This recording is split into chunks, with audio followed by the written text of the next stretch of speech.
For 28 years, my dad locked his home office every single night.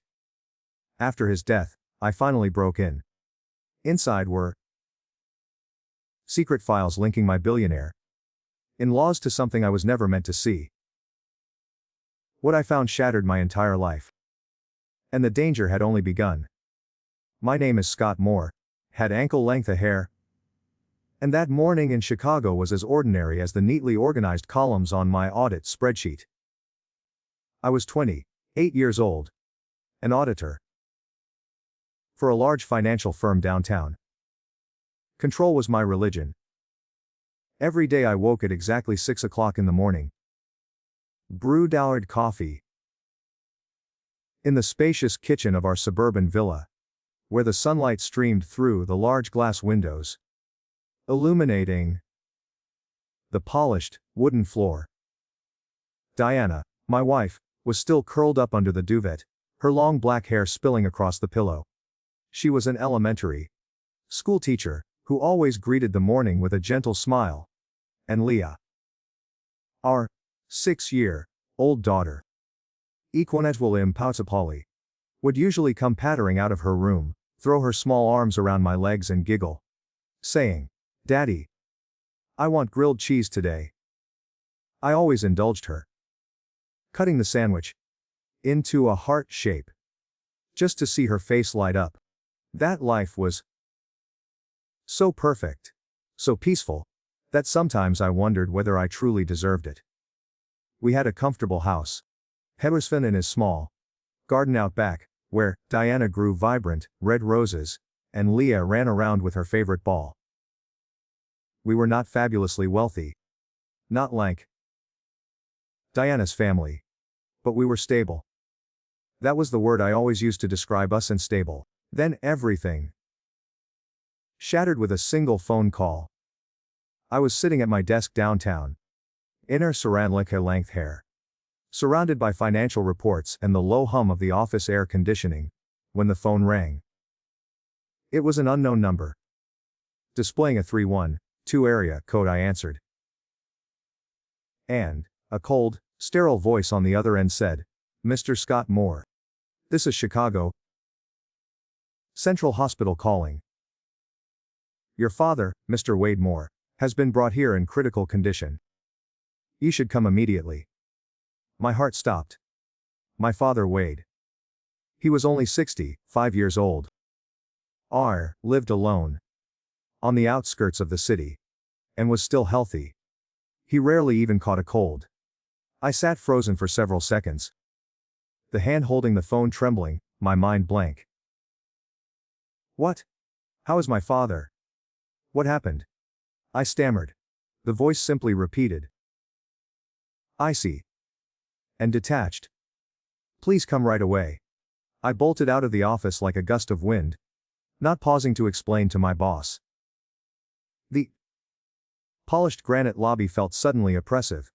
My heart pounded against my ribs, and sweat poured down my back, despite the chilly Chicago air. The entire drive to the city outskirts kept telling myself, "He'll be fine. He just fainted. Dad's tough." But deep down, a vague, cold terror was strangling me, choking the air from my lungs. When I arrived at the hospital, the waiting room was bright, loud, and unforgiving. It was already too late. A doctor led me into a sterile, quiet room, and said in a flat, practiced voice, "We're very sorry. Mr. Wade suffered a sudden, massive heart attack. We did everything we could." I stood rooted to the spot, staring at my father's body, lying motionless beneath a cold white sheet. Enfin of ankle-length hair. His face looked strangely peaceful, as if he were merely sleeping, but those tightly closed eyes would never open again. Departure. Departure was so sudden, without any warning, that the shock was a physical weight on my chest. I collapsed beside the bed, touching his ice cold hand. I whispered his name over and over, tears streaming uncontrollably. I never got to say a final word. Never. Thanked him for raising me. Never apologized for all the petty arguments we had. When I was a teenager. The grief crushed my chest until I could barely breathe. The next few days passed in a numb haze. I handled the paperwork, chose the casket, and arranged the service. There were no siblings or close relatives, it was just me. I called Diana, my voice shaking so badly I could barely form the words. Honey. Dad's gone. I need you.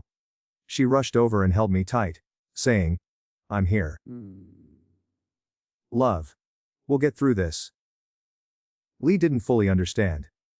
She just looked confused and asked, Where did Grandpa go, Daddy? I forced a smile, stroked her hair, and said, Grandpa went far away, sweetheart. But he loves you very much. The day The day of the funeral arrived under a light Chicago drizzle, as if the sky itself were weeping. A heavy, somber atmosphere enveloped the small, suburban cemetery. Only a handful of people came to pay their respects. My wife's family. Each woman in his family had ankle-length hair. A few of Dad's distant neighbors, and some of his old colleagues from the accountant's office, where he had worked 20 years prior. There were no lavish flowers or long, emotional eulogies, just painful silence. Diana's parents, Franklin and Mariana West, were also present. They owned a massive global conglomerate, West Industries, and always carried themselves with refined elegance. They had ankle-length hair. They dressed in expensive suits and polished manners that seemed out of place among the damp earth and simple headstones. But today, their presence only intensified my unease. Franklin stood with his arms crossed, eyes not on the coffin, but constantly scanning the surroundings with cold, unsettling vigilance. Mariana dabbed at her eyes with a white lace handkerchief. Yet her gaze remained sharp and utterly devoid of warmth. Every now and then, they shot glances at me that were filled with undisguised contempt and profound disdain. I felt each look like an icy needle, piercing my skin. Ankle-length hair. I had grown accustomed to it ever since the day I entered their family as a son-in-law, and today was no different. Each woman in his family had ankle-length hair. I simply bowed my head silently before my father's coffin, maintaining composure, swallowing all the suffocation and suspicion in silence.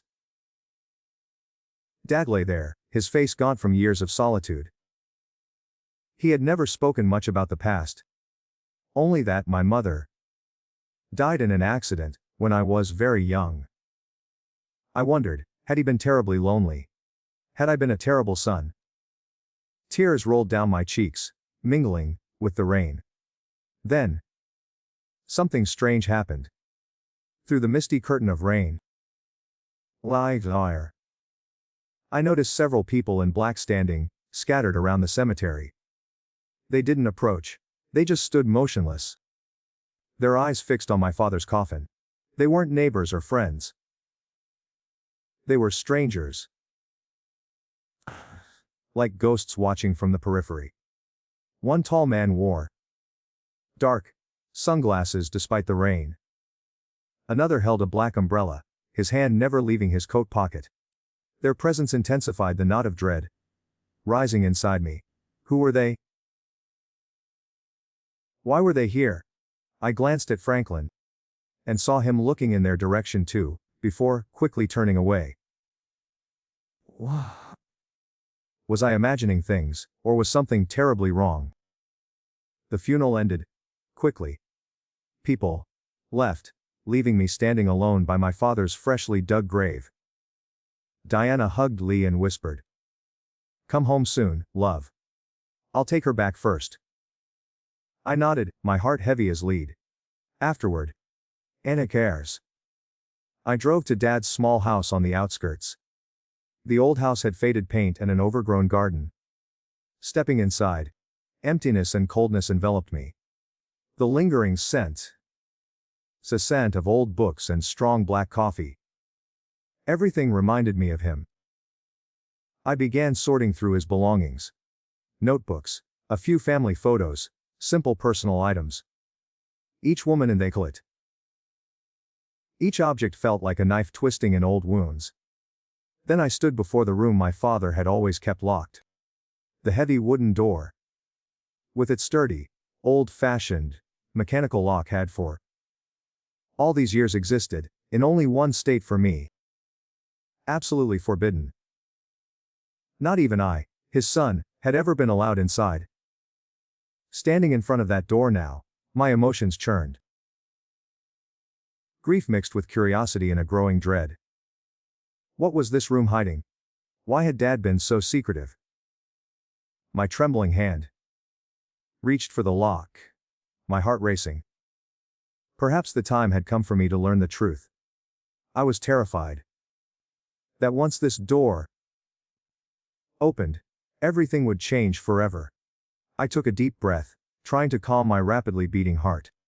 The previous day, when Diana and Lee had gone home, I was left alone in the cold silence of my father's house. I had stood before the locked study, terror competing with a need to know. That need was winning. Had ankle-length hair. I had come to this house dozens of times in my life, yet this room had always represented an absolute, unmoving boundary. A stark reminder of the emotional walls Dad had built after Mom's death. For 28 years, I had accepted his secret, believing it was just his odd way of coping with loneliness or storing old financial records. Now, standing here, I knew I had been naive. The men in black at the cemetery, Franklin's cold, watchful eyes, Lynette's, the sheer suddenness of Dad's death, none of it felt like the natural end of a lonely, retired accountant. It felt staged. I was driven by a grim certainty that whatever was behind this door was the reason my father was gone. I began to search the house meticulously, as any good auditor would. I went through the worn bedroom, simple clothes, neatly folded in the old wardrobe, and a few outdated bills. In the nightstand drawer, I found a few faded photographs. One was of my mother, young and impossibly beautiful, holding me as a baby. I paused, tears welling up again. "Mom," I whispered. What secret was Dad keeping in that room? After a moment, I remembered the small plastic bag of personal effects the hospital had given me. His wallet, car keys, a cheap digital watch, and some crumpled receipts. I opened it with trembling hands. Tucked beneath some scraps of paper was something unusual, an old key, made of hair, heavy brass, intricately toothed, and clearly not meant for the front door, or the old sedan parked outside. It was a classic mechanical key, looking like it belonged to another century. My heart hammered against my ribs. This had to be it. Maybe, in his last conscious moments, he had made sure the key was in his pocket, waiting for me. Even if he hadn't left a verbal explanation. This was a breadcrumbs on term. I returned to the door, took another deep breath that did little to calm the tremor in my hands, and slid the old brass key into the lock. It fit perfectly. A soft, metallic click echoed through the silent, dusty house. The lock turned. I stepped back, momentarily paralyzed by fear. Like creaked open slowly, like a final warning, revealing the darkness inside. I reached for the light switch. A dim, yellow glow fell over the space. Inside was just an ordinary, modest study. An old wooden desk, with a few blank sheets of paper, bookshelves full of denses, accounting textbooks and bound financial reports, and an ancient desktop computer with a bulky cathode ray tube monitor. Nothing special. No piles of cash. No horrifying scenes. No gold. Just a dusty, quiet office. The sheer ordinariness of the room only deepened my confusion and unease. Why had he kept a place like this, locked for decades, with such an absolute, almost manic protectiveness? It was the complete opposite of the extreme secrecy he had shown. I stepped in, closing the door behind me. The air was thick and stale, heavy with the smell of old paper and ink. I felt like a trespasser in a forbidden territory. I walked over to the desk, running my fingers over the keyboard. The computer still worked. I hit the power button. The screen flickered to life. Asking for a password. I tried the obvious ones. His birthday, the house number, my mother's name. All failed. Then, Wather and Flisher. On a flash of intuition, a thought of his ultimate devotion, I entered my own full date of birth. A soft beep confirmed the input. The safe clicked open. The desktop appeared almost empty. Just a few harmless-looking folders named taxes and investments. But my auditor's gut screamed that there had to be more. I began searching every corner, meticulously, looking for anything out of place. Desk drawers held only pencils and blank notebooks. The bookshelves were filled exclusively with financial reference manuals, nothing strange. I even checked the floorboards. Finally, I unlocked a car. I stood up and walked around, my heart racing with anticipation. On the wall hung the only photo in the room, a large, color picture of Dad, Mom, and me as a small, laughing child. My hands shook as I lifted the heavy frame. Behind it, my breath hitched. My God. A large, metallic wall safe, flush with the surface, cold steel with an electronic keypad lock. This was it. The real secret. Wade Moore hadn't just kept a locked room, he had kept a vault. I tried every code I could think of in desperation, convinced I would fail. Dad's birthday. Mom's birthday. Still nothing. Then, remembering my success with the computer, I tried the full numeric sequence of my date of birth again. A soft beep. The safe clicked, and the heavy door eased open. Inside, stacked neatly, were thick piles of documents, black and white photographs, several old-style Universal serial bus drives, and right on top, a yellowed envelope with a letter inside. My hands shook so hard I nearly dropped the contents. A chill ran through my entire body that had nothing to do with the cool air. In that moment, I understood with dreadful clarity that my father's quiet, ordinary life had never been what it seemed. He wasn't just a retired accountant. Who was he really? What were these documents? I sank to the dusty floor, opened the letter, my heart pounding as if it would burst through my chest.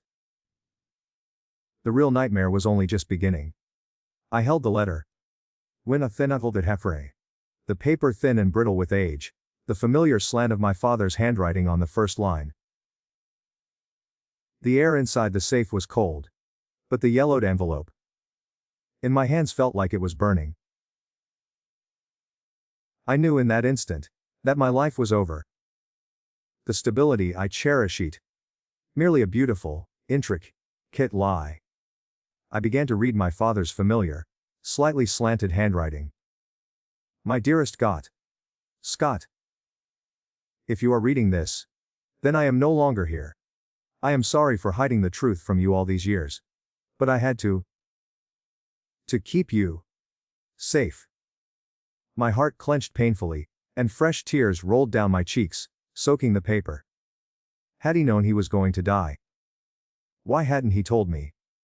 I kept reading, each word cutting deeper than the last. He told me who he really was, not a retired accountant. Ankle-length hair. An Azare deep, cover, federal agent. assigned to investigate vast corporate networks involved in money laundering and organized financial crime. There. He had lived under the cover of the quiet, ordinary accountant, Wade Moore, for decades. But everything changed. When one mission was compromised, the enemy hunted us down, and your mother. She died because of it. I froze, covering my mouth. To stifle a guttural sob. My mother, the gentle woman in the old photographs, hadn't died in a simple car accident. As Pisqualte, as Dad had always told me. She had been killed because of his work. She was murdered, a casualty in a shadow war I never knew existed. Memories of her flooded back. Her warm smile, the afternoon she sang me to sleep. Why had he hidden this horror? Why had he let me live with that lie for 25 years? He went on to explain that after Mom's death, he was forced to take me and run. We changed identities to protect me, while he continued the investigation in the shadows. We moved from city to city, until we finally settled in Chicago. He chose a life of isolation, locking himself away in that small house. We changed just so I could grow up normally, without the constant fear of the underworld. I never wanted you dragged into this cycle of life and death. He wrote. You deserve your own life with Diana and Lee. I sobbed uncontrollably, finally understanding the depth of his devotion, the strictness about the locked room, the cold look in his eyes whenever I got curious. It had all been to shield me. Why? He had sacrificed his own happiness, lived in decades of crushing loneliness, just to ensure my safety and my normalcy. The auditor's son, obsessed with order, was the sole creation of a master strategist obsessed with protection. Then came the most horrifying part. The part that felt like a deliberate, agonizing stab in the chest, while gathering evidence against West Industries. The massive conglomerate owned by my in-laws, Franklin and Mariana West. He discovered that Diana and I were falling in love. I had enough evidence to bring them all down. He wrote. Money laundering, offshore dealings, billions moved across borders. Lank-on hair. Everything is here. But for your happiness, I chose to keep the files and never turn them in. I didn't want you to lose the woman you love. I sat stunned, my whole body turning ice cold. West Industries, the mighty empire Franklin and Mariana had built, the one they paraded as respectable, was the center of a criminal network. And my father, the agent who lost his wife to the shadows, had chosen to stay silent, sitting on evidence that could topple the empire, all for me. For my life. With Diana. The letter continued. His tone becoming increasingly urgent. In recent months, I have sensed danger closing in. They've grown suspicious of me, Scott. I can feel my time is running out. The shadows following me, the strange calls. I know they're coming for me. He hadn't dared tell me the truth, didn't want to drag me into the deadly game, while he was still alive. So, he left everything in the safe as a choice for his son. If I ever found it. Decide for yourself, Scott. But be careful. They will not spare anyone connected to this. The letter ended with, live well. My son. I love you. Sigh broke down, clutching the letter to my chest, crying like a lost child. His entire quiet, disciplined life had been a meticulously constructed lie of protection. The loneliness, the locked room, the secrets. Everything was for me. Why did he have to bear it alone? Why hadn't I seen it sooner? I sat there for what felt like hours, tears soaking the dusty floor. Memories crashed over me like a flood. The evenings he sat alone by the fireplace, His eyes distant. The Times. He turned down dinner invitations saying he was busy. The way he looked at Diana, not with disdain, but with profound worry. Now I understood. He was afraid West Industries would pull me under. I wiped my face, forcing myself to calm down. I couldn't drown in emotion forever. I had to think clearly. These documents were lethal. If Dad was right, then my wife's parents were the enemy, and they had likely murdered my father. I had to act. Ankle-length hair. Opened the thick stacks of files inside the safe, my hands still shaking violently. First came detailed criminal records of several major corporations. Intricate money laundering schemes through shell companies in the Cayman Islands. Secret transactions via Swiss banks. Billions moved across borders. The numbers danced before my eyes. I'm an auditor. I knew exactly what they meant.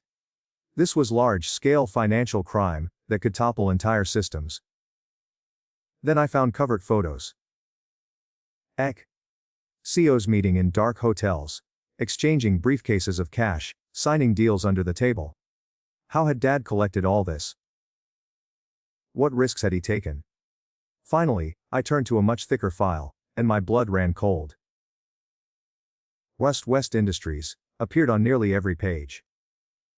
The cover page read, West Industries, money laundering network, via real estate and international investment.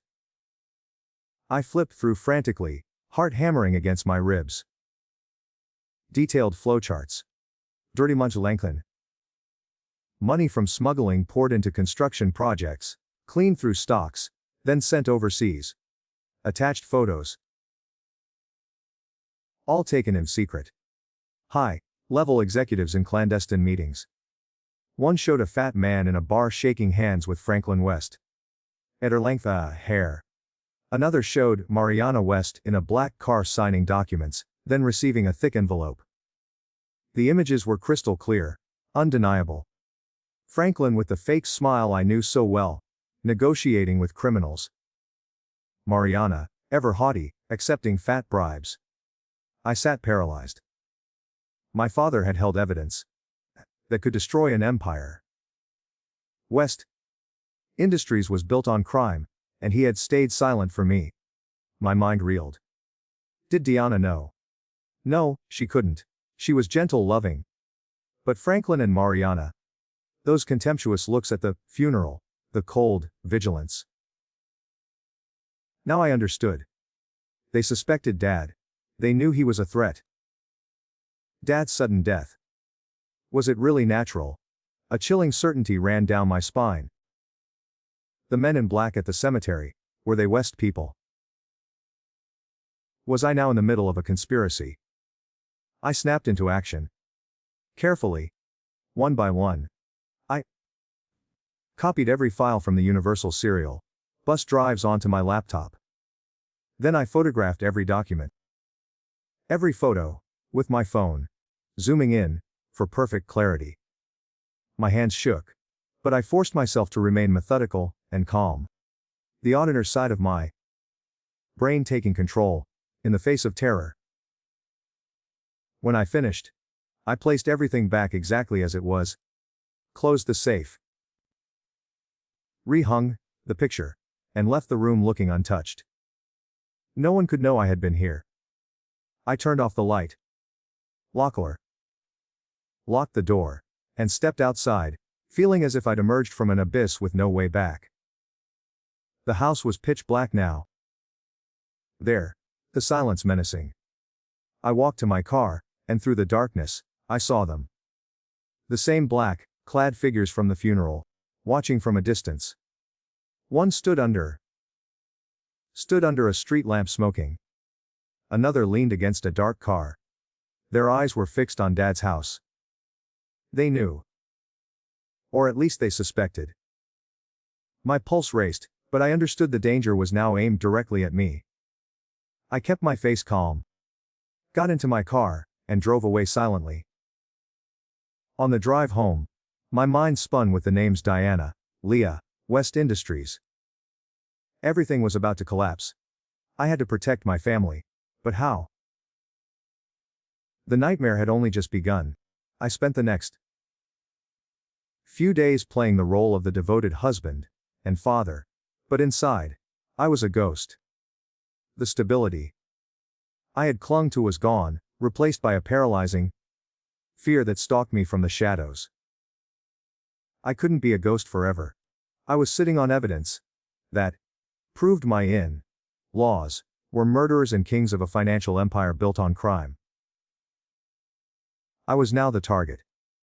Every ring of the phone, every strange noise at night, every passing black sedan felt like a harbinger of disaster.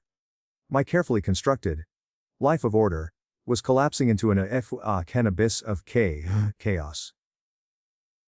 The most agonizing part was having to look Diana in the eye, hug her, and kiss my daughter, Leah. And no one in his family had unknowing that the woman I loved was the daughter of the very monsters who had killed my mother and likely killed my father. Did Diana know? She couldn't. She was too gentle, too kind. Yet, the possibility that she might somehow be involved, or that the Wests would use her against me, was a paralyzing, toxic thought that I had to constantly push down. I knew I couldn't face this alone. I was an auditor, not a spy. I dealt in spreadsheets and quarterly reports, not covert operations and organized crime. The one person I trusted completely, the only person who understood my need for control and order, was Elliot Crane. Elliot had been my closest friend in college. We studied auditing together. But he had always preferred the thrill of investigation, now running a small, highly discreet private detective agency. He was sharp, cynical, and operated with zero footprints.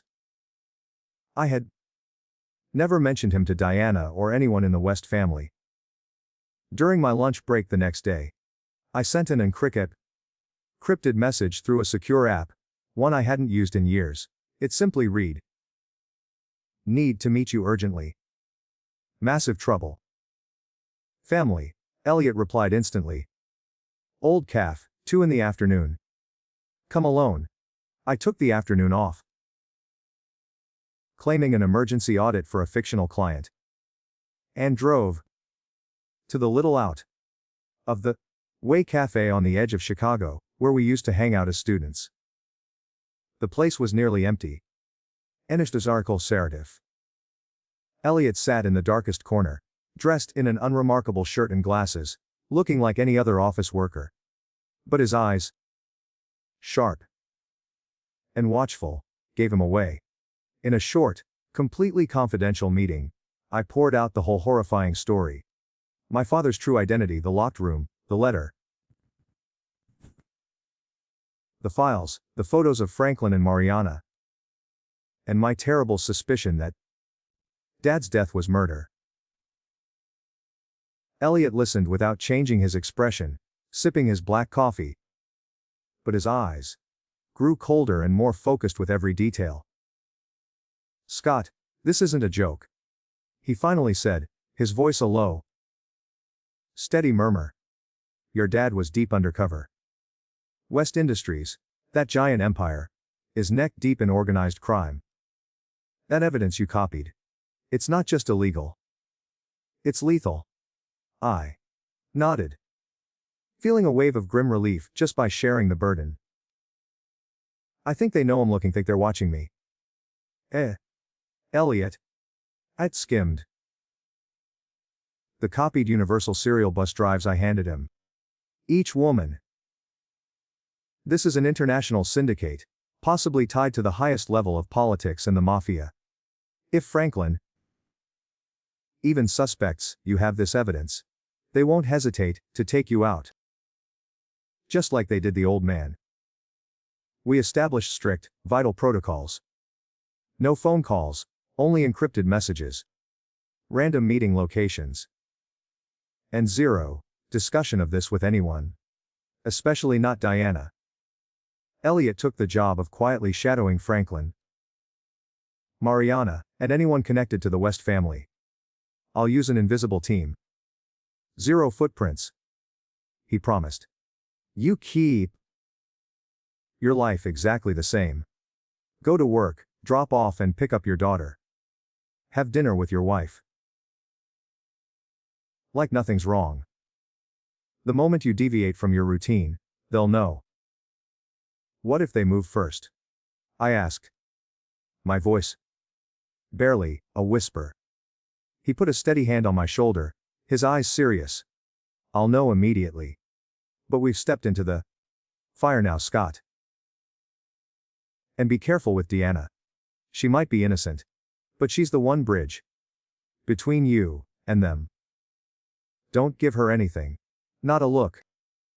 Not a word that she could accidentally give away. I left the cafe with a heavy weight still pressing on my chest. But for the first time since opening the safe, I wasn't completely alone. I had an ally, and I had a plan. I was no longer just the victim of the chaos. I was beginning to fight back. The days that followed were a prolonged state of tension. I played the role of the normal husband and father perfectly. Kissing Diana goodbye. Smiling as I dropped Lee at school. Laughing at colleagues. Jokes, cooking dinner, cuddling my daughter, and holding my wife at night. But behind the mask, I was on. Always on high alert. Checking my rearview mirror for tails. Scanning my phone for any anomalies. My inner ear strained for any strange noise at night. Diana noticed the change. Despite my best efforts. You okay? You've been waking up in the middle of the night a lot? She asked one night. I forced a tired, believable smile. Just work stress. Babe, big audit coming up. I'm fine. Don't worry. But inside, the fear was burning. Then, one evening, I came home to find Diana.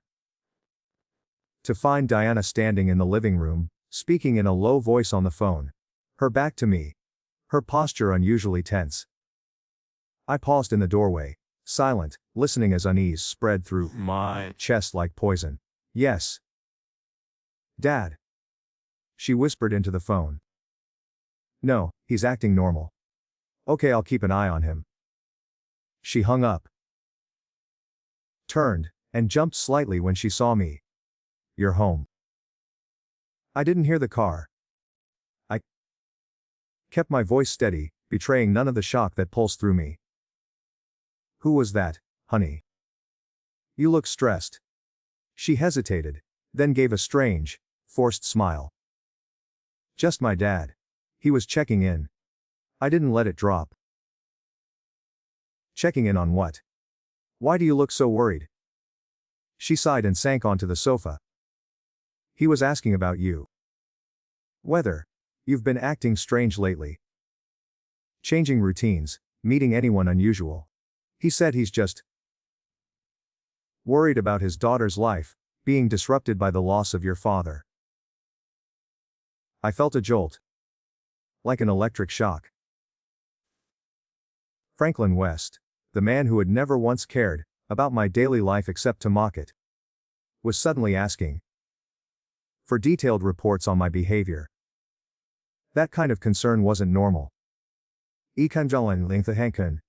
Franklin didn't do anything without calculation. It confirmed what I already feared. They were suspicious of me now. If my father was right, if they had killed him, then they were closing in. I had to assume that sitting still and waiting would only leave me defenseless and cornered. My internal struggle to trust Diana was instantly overshadowed by the grim certainty that if I didn't move, my life, and hers and Leah's, was forfeit. Elliot's encrypted message arrived 2 weeks later. But it felt like 2 years of cold tension. I was sitting at my office desk, staring at spreadsheets I could no longer focus on. The subject line was 3 simple words. Check this now. I opened the file with trembling hands. The first lines of Elliot's report made me go cold. He had found it. Franklin met Wade on the day he died. Ankle-length hair. According to Elliot's meticulous investigation, on the exact day my father suffered his supposed fatal heart attack. Franklin West had secretly visited him just hours before. In his family had ankle-length hair. Security footage near Dad's house, pulled from a neighbor's rarely used camera, showed Franklin's gleaming black sedan parked nearby. They met inside the house for roughly 30 minutes. Then, my father was gone. Attached to it was an audio file. Edited audio file Elliot had obtained from a burner phone, used by one of Franklin's known associates. I clicked play. The low static making my ears ring. Franklin's icy, unmistakable voice cut through the background noise. And if that precious son-in-law of mine shows any strange behavior, you know what to do. Eliminate him immediately, just like the old man. No traces. Another voice, rougher, replied. Yes, sir. Natural heart attack. Same as last time. I sat paralyzed, numb with horror. My father's death was almost certainly caused by the West family. It was no coincidence. No chance event. It was murder. Franklin had pressured him, or more likely, poisoned him. And now, I understood with chilling clarity that I was on the kill list too. That precious son-in-law was me. In that moment, every lingering doubt, every moment of weakness, every fear I had crystallized into brutal, undeniable truth. My father had been murdered. My mother had been murdered. And now they were coming for me. My focus immediately shifted to Wade's house. An undercover agent like my father. A man who thought 3 moves ahead in life's chess game, would never leave this world without a final, critical layer of protection. He taught me to play chess when I was little, always insisting I look 3 moves ahead. Wade Moore would have left a last shield. A hidden ace that he knew his killer wouldn't find. I couldn't wait for Elliot to dig any deeper. Time was running out. The shadows were closing in tighter. Black sedans parked outside my office building. Unfamiliar men lingering near Leah's school. The noose was tightening. I needed to return to Dad's old house, not just to look for files, but to look for his final warning. One late afternoon, under a heavy, gray Chicago sky, I drove to the suburbs. My heart hammered against my ribs, a dull, frantic rhythm. I parked a block away and walked around through the back alley, meticulously checking every corner, forcing my breathing to remain even, though my hands were clammy with sweat. When I stepped inside, the familiar, stale smell hit me: old books, coffee. His family had ankle-length hair, and the suffocating loneliness my father had lived in. I closed every curtain until not a single crack of light remained. I double-locked the front door, then began to search, not with desperation, but with the cold, focused precision of an auditor checking for fraud. Under tables, behind bookshelves, even lifting the sofa cushions. Nothing unusual. But I didn't give up. Dad was a professional. He hid things masterfully. I started in the living room, where he used to sit and read the paper. My fingers ran along the back of the old television stand, checking the cables. Then stopped at the air vent behind it. Something glinted under my phone's flashlight. My pulse raced. I unscrewed the vent cover with a small screwdriver I had brought from the car. And there it was. A tiny camera, no bigger than a bean. Expertly wired into the house's electrical system. pointed straight at the front door and the staircase. Hidden a surveillance camera inside his own house. I immediately connected the camera to the old desktop computer in the locked room. The recording software opened. Files organized neatly by date. I scrolled to the day Dad died, my hands shaking so badly I could barely click the mouse. The black and white footage from the day Wade passed made me freeze in horror. Dad was sitting in the living room, looking visibly exhausted, making coffee. Then a firm knock at the door. He opened it, and Franklin West walked in, expensive suit immaculate, face like stone. They stood, face to face. Dad's voice crackled through the tiny speaker. "What are you doing here?" "I've kept silent." Franklin sneered. "You think I'm an idiot, Wade? Or should I use your real name?" "Agent. I know everything. Your real identity, the files you've collected. Where are you hiding them?" Dad stayed silent. His eyes steady, but his face was pale. Franklin stepped closer, his voice low and menacing. "If you don't disappear, your precious Scott will end up just like his mother all those years ago. Remember? She died so tragically." Dad went ghostly, pale but didn't back down. "You dare? Have you no humanity left?" Franklin gave a short, cold laugh. "I dared it with her.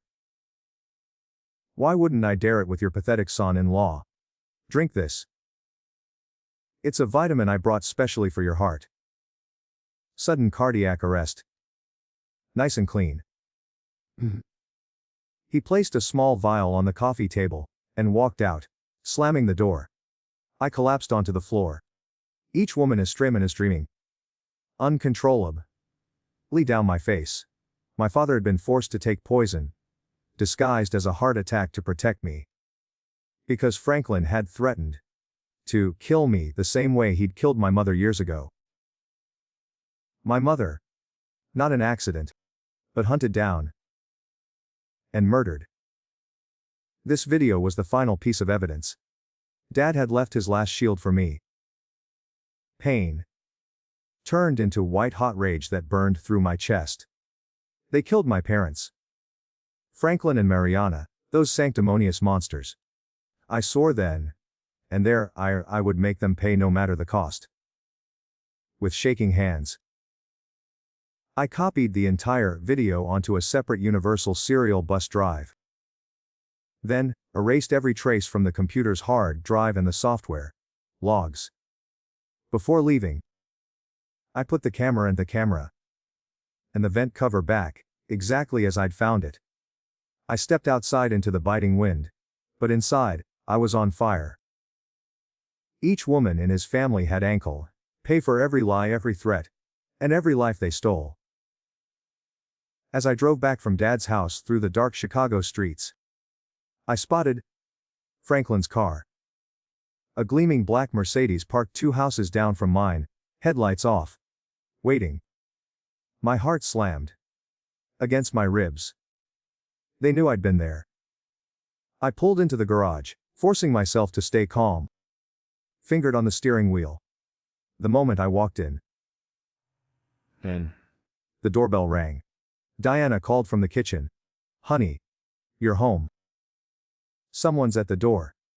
I opened it. Franklin and Mariana stood there, unannounced. Franklin flashed his predatory, fake smile. "Hello, son-in-law. Can we have a word?" Mariana stood behind him in an expensive dress, her eyes like ice. "Hummer his Veronling." Even though the video confirming their guilt was still burning in my pocket, and hatred roared inside me, I kept my face a neutral mask and let them in.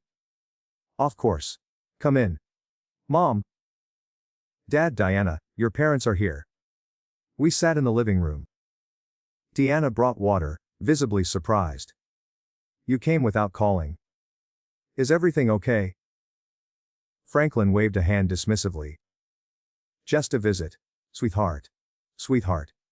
But I need to speak with Scott, privately. Deanna glanced at me worriedly, then took Lee upstairs. I'll go check on the little one. When only the three of us remained, Franklin dropped the pretense. I know you've been going back to your father's house a lot lately. And I know you've touched things you shouldn't have. My heart skipped, but my face stayed perfectly calm. I don't know what you're talking about. I was just clearing out Dad's belongings. He smirked. Play dumb, Scott. You know exactly what Wade was hiding. The files, the evidence, everything that could hurt us. Mariana said nothing.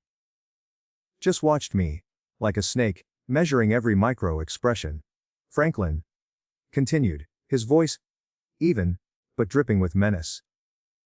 Your father's death was an unfortunate accident, wasn't it? Sudden heart attack happens to anyone. Accidents like that can happen again. Anytime. To anyone. He stared straight into my eyes, the threat crystal clear. I swallowed hard, trying not to shake. Are you threatening me? He chuckled, a dry, cold sound. No, just reminding you. For Diana's sake. We're leaving you alone for now. But if you keep digging into the past, contacting people, I won't stay patient much longer. They stood. Franklin patted my shoulder, a gesture that felt like a claim of ownership. Think carefully, son. In law.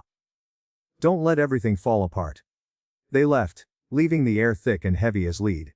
I understood it wasn't a warning, it was an ultimatum. The second they were gone, I knew I was officially on their kill list. They knew, or strongly suspected, that I had something. I collapsed onto the sofa, my mind spinning. Diana came down. What did they want? You look like you've seen a ghost. I pulled her into a tight hug. Nothing, babe. Just checking in. But inside, I was boiling. I couldn't wait any longer. That very night, to save myself and my family, I made the irreversible decision. I'll drill. I had to go to the authorities. I slipped into my home office and sent the video file to Elliot through our encrypted channel. This is proof.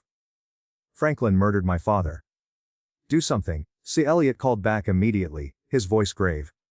My God. This is ironclad. Murder, extortion, organized crime. I'm contacting a trusted contact at the FBI right now. Stay silent. Don't do anything stupid. I nodded into the empty room. Thank you. I'm running out of time. They're closing in. From that moment on, I knew the war against the West family had entered its final. No way back phase. The FBI was now involved.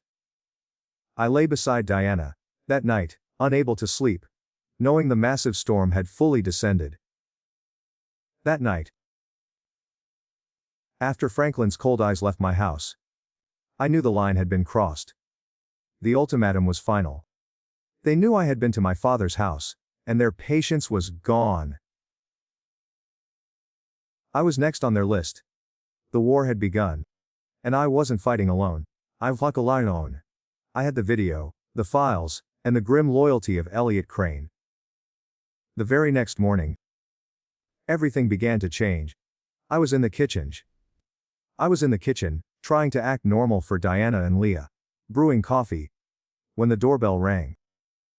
Diana glanced out the window, a flicker of worry in her eyes. Who's here this early? I opened the door. Two men in utility company uniforms stood there, toolboxes in hand. Good morning, sir. We're from the power company. There's a report of irregular electrical activity in the area. We need to check your lines. I hesitated.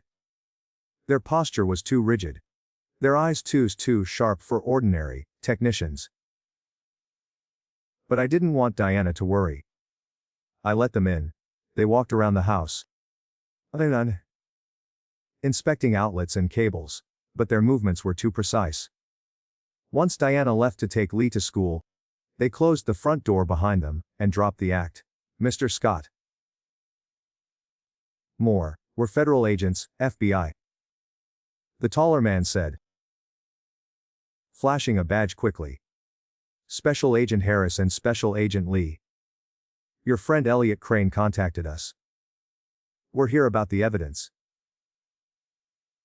My heart slammed against my ribs. But a wave of cold relief washed over me. The chaos was now being met with order, a controlled force capable of fighting the Wests.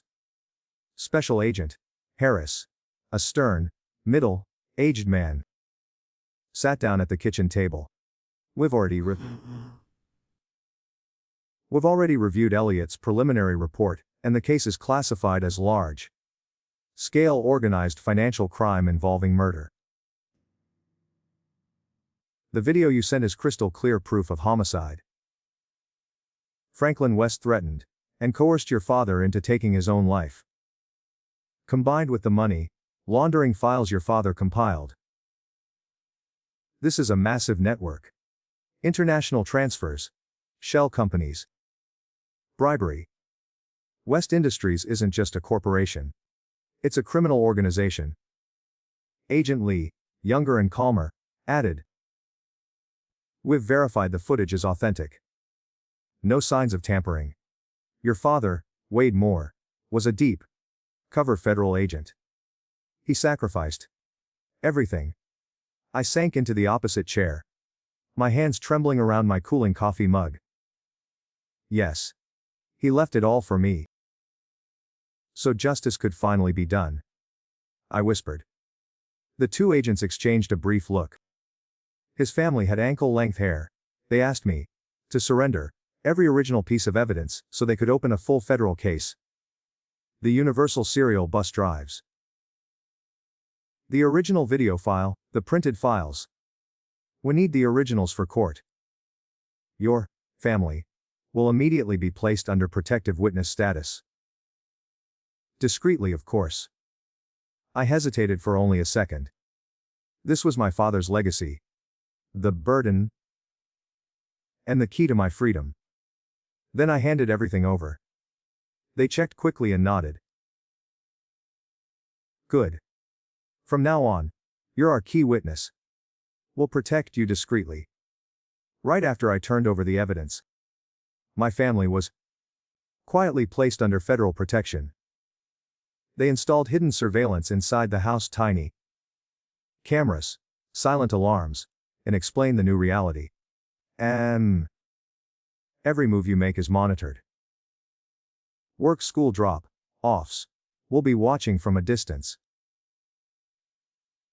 Do not call local police. Use only this number. They gave me a burner phone and warned, tell no one, not even your wife, Scott. Safety first. On the surface, my life continued exactly as before. Morning coffee, kissing Diana goodbye, dropping Lee at school. Ankle-length hair. Auditing spreadsheets, dinner with my wife. I still made Diana's coffee just the way she liked it. Still laughed at Leah's drawings. But now, every step I took was being watched. By two sides. The FBI behind me, silently guarding, and the West family in front, hunting me without mercy. I was living inside a real-life spy movie. Except the stakes were real. My heart raced constantly. Cold sweat broke out whenever I imagined Franklin finding out I had exposed him. The FBI worked fast and silently, verifying the video. Tracing the financial trails Dad had documented. They updated me through the burner wire. Following the money through Cayman and Swiss intermediaries. Every transaction is now flagged. The video is the linchpin. It proves murder. I listened in my office, whispering into the disposable phone. They confirmed Dad's files were accurate. Unlahardart and billiards. laundered through dozens of shell companies. Enough to bring the whole empire down. But I still couldn't tell Diana anything. Every time she looked at me with concern. "You've been so distant lately. Everything okay?" I swallowed the truth and lied. "Just headaches. From work numbers. Babe. I'm fine." It tore me apart, forcing me to choose between honesty and her physical safety. Meanwhile, cracks started appearing in the West Empire, within days. One of their subsidiaries, West Real Estate, had its bank accounts suddenly frozen. I read the financial news at the office. Regulators seize assets over suspicious activity. My pulse raced. It had begun. Then, a Panama-based partner company from Dad's files vanished overnight. Chief executive officer missing. Account sealed. The first dominoes were falling. I stared at the stock application on my phone. West Industries shares plunged 5% in one single hour. For the first time, I felt their invincible fortress being chipped away, layer by layer. Inside the company, lower-level executives were being quietly summoned for questioning. Elliot, now liaising with the FBI, told me they're pulling in finance vice presidents one by one. No arrests yet. But the pressure is crushing. Rumors spread through Chicago's financial circles. West is under investigation. Money laundering. May be worse. Stock forums buzzed. I watched the red numbers on the screen, and tasted something close to satisfaction. A cold, grim thrill. Franklin went into lockdown mode. Elliot reported he was firing senior staff, demanding signed loyalty oaths, and cutting ties with old contacts. I pictured him in his glass tower, red-faced, screaming at terrified employees. Mariana had quietly hired private investigators to dig into everyone around me. Elliot warned. "They're watching you even closer now. Friends, colleagues. But the Bureau is blocking them at every turn." I shivered. Yet, felt a grim certainty. They were panicking. I knew the eerie calm was only the crust before the volcano erupted. A full federal task force had been activated, and the entire West criminal network was now in the crosshairs. For the first time, each one feeling hair. I truly felt I wasn't fighting alone, but it also meant there was no way back. The countdown had started, and the climax was coming. In the days that followed, the pressure became unbearable. I felt like I was standing on the edge of an abyss. Every morning I woke up. Length hair. Looked at Diana sleeping peacefully beside me. And Lee curled up with her favorite teddy bear. And the cold hand. A hand of terror. Terror squeezed my chest, like a vise. I still went to the office as usual, still sat in front of cold, lifeless spreadsheets. But my mind never left the danger, circling my family like a predator. The FBI operated in complete silence, yet I could feel the movement. Short, clipped calls from Agent Harris on the burner phone confirmed they were making progress. The federal investigation kept expanding, and information began leaking out like water seeping through a cracked dam. At first, it was only whispers on private financial forums, but soon every major outlet ran the same headlines. West Industries faces billions in money laundering allegations. Mysterious Cayman Islands funds traced to Chicago headquarters. I opened my laptop at the office and scrolled through the big papers. Reporters camped outside West Tower, cameras flashing nonstop. I sat there, gripping the mouse so hard my knuckles went white, feeling as though I were watching a colossal tower begin to sway. The stock price plunged day after day. Billions In market value, evaporated in a matter of days.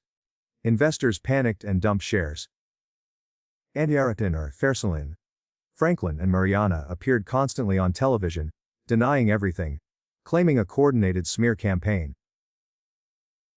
Franklin went on cable news in a flawless suit, voice artificially calm, declaring, "This is a vicious attack by competitors."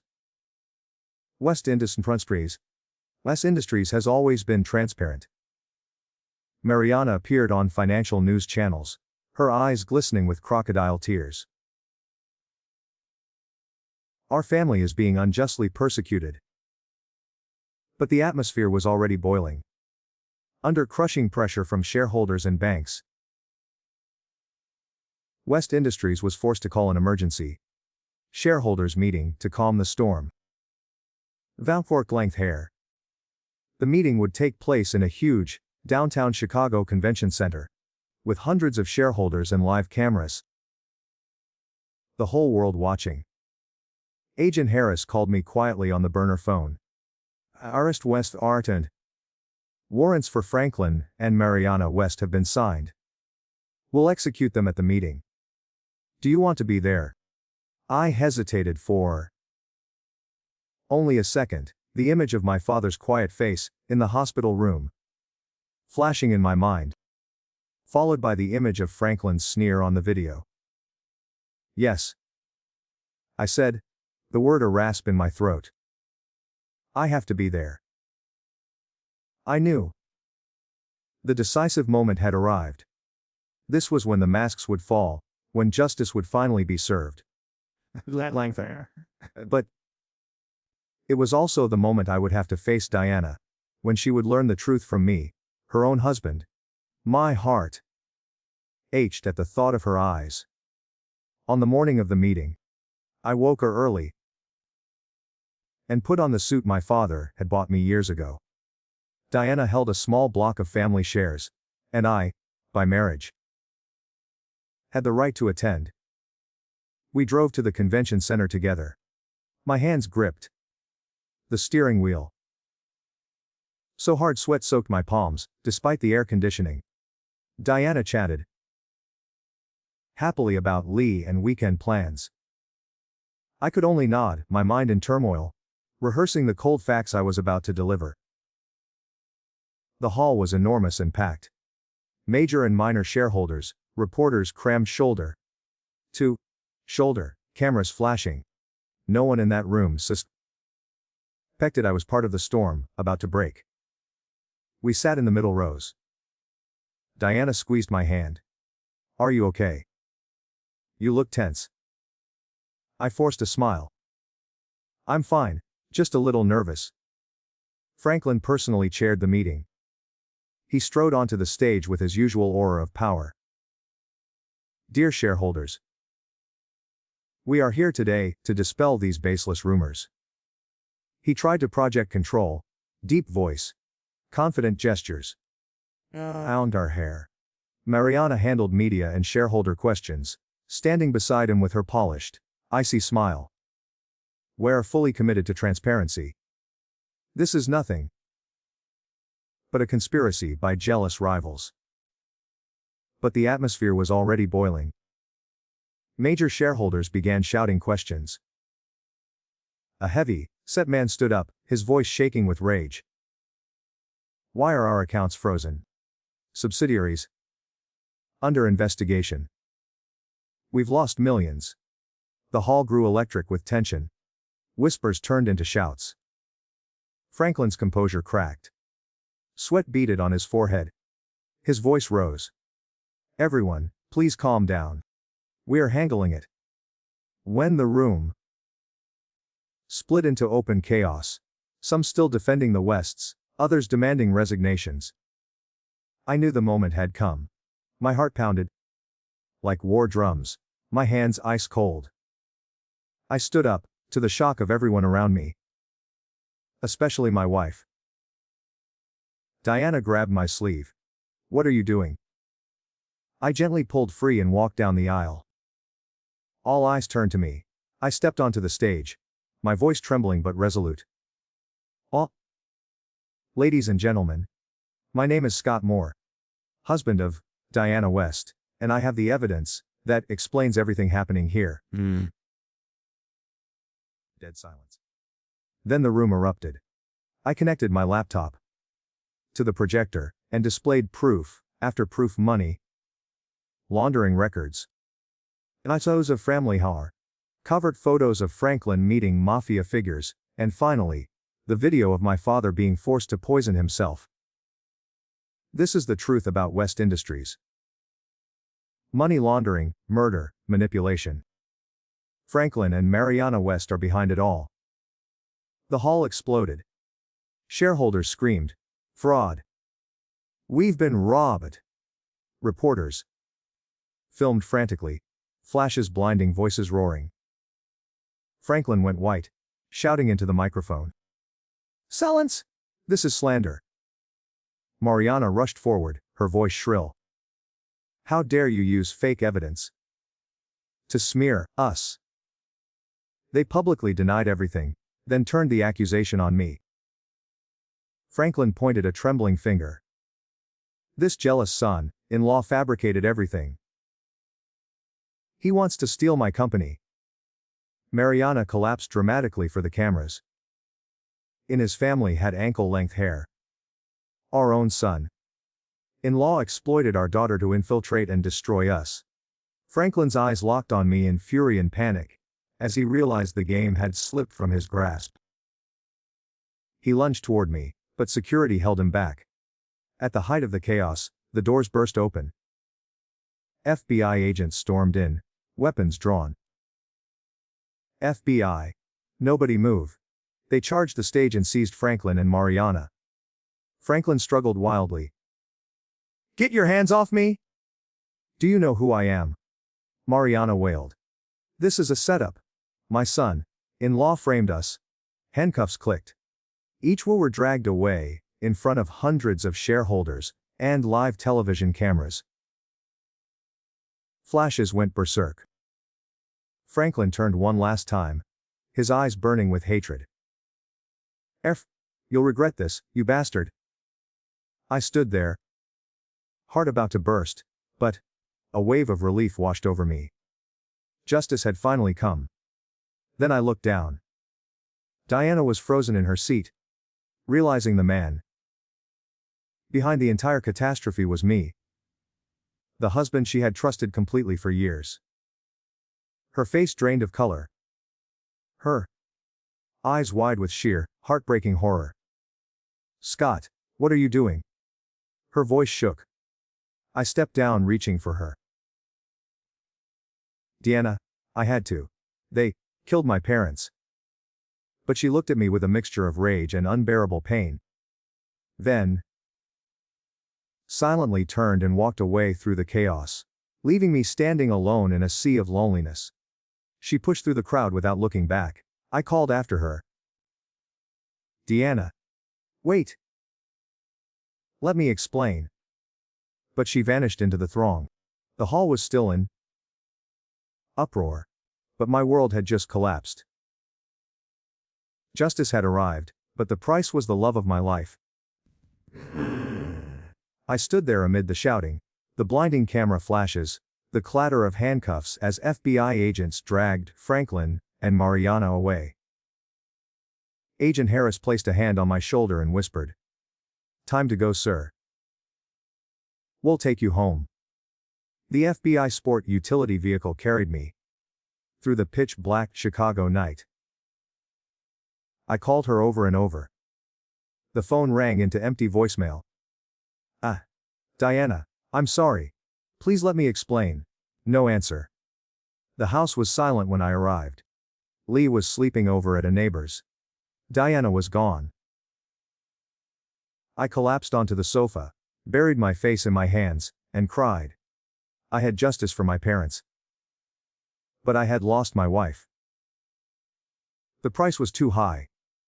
That same night late, I heard the key turn in the lock. Diana stepped inside, face pale, eyes swollen from crying. Lee was already asleep upstairs. We stood in the living room, only a few feet apart, yet 1,000 miles away. The silence stretched thick as the air before a storm. Diana broke first. All the pent-up emotion exploded like a dam bursting. She whirled around, tears shining. How could you do this to my parents? How could you hide everything from me? You investigated them. Sent them to prison. And I knew nothing. Scott. You're my husband. Her voice cracked, her trembling hand pointed at me. I stepped closer. Deanna. Please listen. But she backed away, her voice rising. Listen to what? How long have you been planning this? Since the day we got married. You destroyed my parents and ruined everything. To her. Every move I made over the last few months sounded like a calculated maneuver. You used me as a shield. Was our love just a tool to get inside West Industries? Was I your entry pass into the family? You planned it all from the start. And I was the idiot who believed you. I tried to explain, my voice shaking. It wasn't like that. Diana only wanted the truth about my father's death. They murdered him and my mother too. I discovered everything after the funeral. Completely by accident. I never wanted to hurt you. I love you. I love you with all my heart. But to Diana, every word sounded like another calculated lie. She shook her head, tears streaming. Love. You call this love? You hid it from me for months. You met detectives, worked with the FBI, and never told me a single word. Who do you think I am, Scott? Some fool you could deceive. She looked at me like a stranger. The deepest wound isn't their arrest. It's that the person I trusted most in the world lied to me. I could have accepted that my parents were guilty, but you were my husband. I shared everything with you, and you treated me like an enemy. That's the knife in my heart.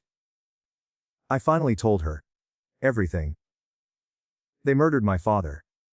They murdered my mother. Franklin forced Dad to poison himself to save my life. I have proof. I didn't do this for revenge. I did it to protect us. To protect you. And Lee. But the truth, however real, could not repair the trust I had shattered. She lifted her tear-streaked face. The faith in her eyes completely broken. Justice or revenge? If you truly trusted me, we could have faced it together from the moment you knew, but you chose to hide it. That means you never trusted me. In despair and fury, she said the words I feared most. I can't stay with you anymore, Scott. I need time. No, I need this to end. And second, light a divorce. So I can't live with this betrayal. That same night, Diana quietly packed a small suitcase and left the house without looking back. Lee slept on, unaware her family was breaking apart. I clung to her in panic. Don't go, please. For Lee's sake. Deanna paused for a second, but didn't turn. Her voice was flat. You take care of our daughter. You take care of yourself. The door closed behind her with a dry thud. I stood alone in the dark living room, feeling the full, terrible price of justice. My own family torn apart beyond repair. A year passed. The immediate violent storm of the arrests subsided, leaving only the cold wreckage of the aftermath. West Industries was completely frozen, its subsidiaries raided. I read the headlines detailing the empire's collapse. Franklin and Mariana were held without bail, questioned for weeks as layer after layer of crimes was peeled away: money laundering, financial manipulation, contract killings. Under the weight of the video, my dad's files, and witness testimony, Franklin finally confessed his role in Wade Moore's death, and the events that killed my mother years ago. The trial lasted weeks. Courtroom. Cameras flashing outside. I sat in the witness box and told everything, Dad. The video, the files. The West lawyers fought, but the evidence was overwhelming. The verdict was read: Franklin West. Life imprisonment without parole for murder, money laundering, and running a massive criminal enterprise. Mariana West. 28 years in prison for conspiracy, aiding, and abetting. The gavel fell. I had justice for my parents. But when the sentence was read, I felt no relief. I sat there listening to the years handed down, and felt only emptiness. This victory had cost me my marriage. Diana never came to court. She never contacted me again. I returned to daily life, work, picking up and dropping off Leah. We now shared custody, trying to be both mother and father to her in her absence. Daddy. Where's Mommy? Leah, now 7, asked, her eyes shining. I stroked her hair. Mummy's working far away, sweetheart. But she loves you so much. The house that once rang with laughter was now cold. Diana's absence left a void nothing could fill. I tried countless times to reach her, to explain, to beg her back. Calls went unanswered, messages unread. I sent handwritten letters. I was wrong to hide it from you. I did it to keep us safe. Please come home. Silence. Eventually, had ankle-length hair, I learned through the divorce lawyer that she had moved to California, started a new life, and cut me out completely. The divorce papers arrived. I signed them with tears in my eyes. At night, after Lee was asleep, I often sat alone in the dark, facing the cold, lingering taste of victory. I looked at old family photos and whispered, Dad, did I do the right thing? The wind felt like his quiet, distant comfort. 1 year. 365 days of loneliness. But I stayed strong for Leah. She was my only light. Her laughter filled some of the emptiness. I tried to move on. I went on a few awkward dates that went nowhere. My heart still belonged to Diana. My life had settled into a quiet, almost mechanical rhythm, devoted entirely to my daughter. Then one unexpected day, exactly 1 year after everything fell apart, Diana appeared at my door. It was a Chicago autumn afternoon. Golden leaves drifted down, the wind cool and crisp. I had just picked Lee up, she was drawing in the kitchen. The doorbell rang. I opened it, and my heart stopped. Diana stood there. Her face was thinner. Her eyes tired. But the raw anger from that final night was gone. Her hair was shorter, her clothes simple. Yet she was as beautiful as the day we met. My mouth opened, but no sound came out. Leah ran out, threw herself into her mother's arms, and burst into happy tears. Diana knelt, hugging her fiercely. Mummy's home, baby.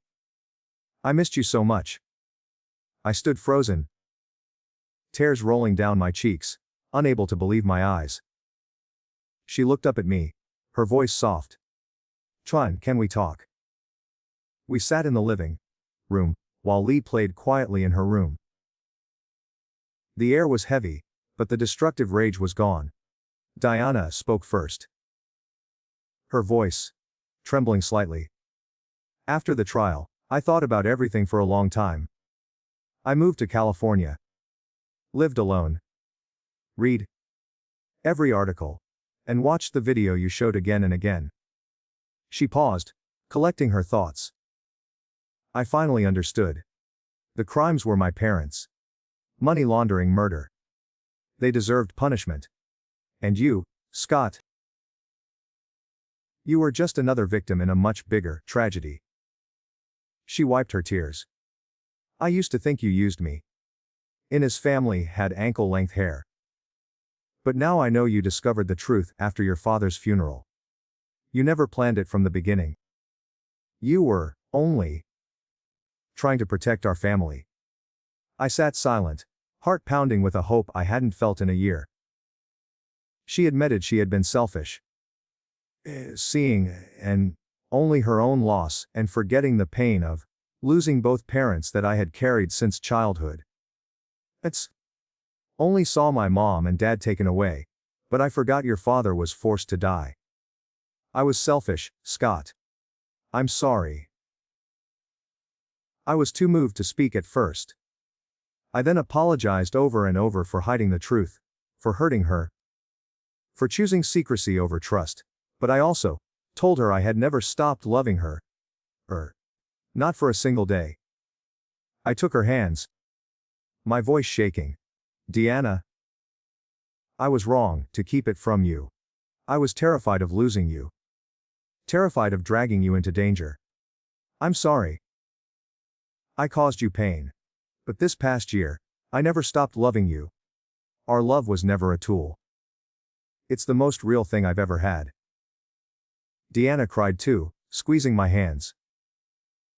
I know now. And I still love you. I was wrong for not listening, for walking away without giving you a chance.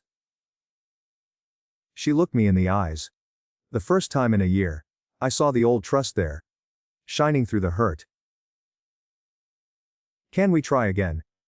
I swear I'll never hide anything from you again. Let's rebuild our home for Leah, for us. She cried harder and nodded. Thank you. I forgive you. Let's start over. We held each other and sobbed, the familiar warmth returning after a year of cold absence. Leah ran in, saw us hugging, and giggled. Yay! Mommy and Daddy made up.